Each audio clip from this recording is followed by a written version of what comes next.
Hello दोस्तों, आप सभी लोग कैसे हैं? आशा कर रहे हैं स्वस्थ होंगे, मस्त होंगे और अपनी ज़िंदगी को एंजॉय कर रहे होंगे। आज मैं हिस्ट्री के एक नए सेशन, मौखिक सेशन में बात कर रहा हूं, जिसमें मैं ब्रिटिश भारत की 4 ऐसी प्रथाओं के बारे में बताऊंगा जो भारतीय किसान, कारीगर, शिल्पकार सबके लिए असहनीय थी, पीड़ादायक थी और ऐसी व्यवस्थाएं जिससे भारतीय समाज में कारीगरी, शिल्प उद्योग का बुरी तरह से पतन हुआ। उसमें पहली जो प्रथा है उसका नाम है तिनकठिया प्रथा।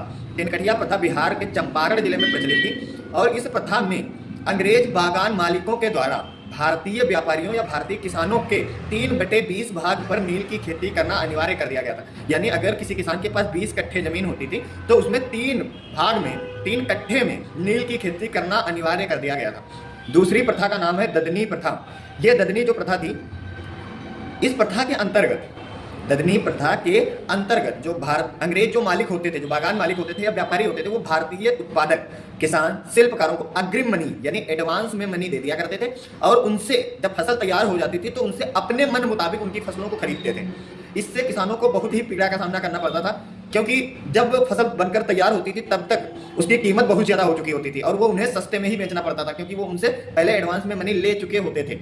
तीसरी प्रथा का नाम है कमियौटी प्रथा। ये प्रथा बिहार और उड़ीसा में प्रचलित थी कुर्मी जाति के लोगों के द्वारा।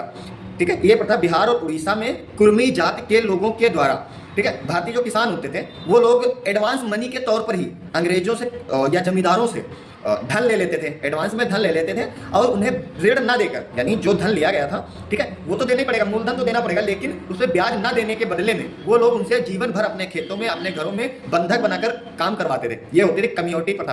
तीसरी प्रथा थी दुबला हाली प्रथा। ये प्रथा सूरत में प्रचलित थी और इस प्रथा में जो भारतीय किसान थे या जो मजदूर थे, शिल्पकार थे, ये अपनी निजी संपत्ति और स्वयं का संरक्षक उस मालिक को ही समझते थे, यानी अपने को पूर्ण रूप से समर्पित कर देते थे।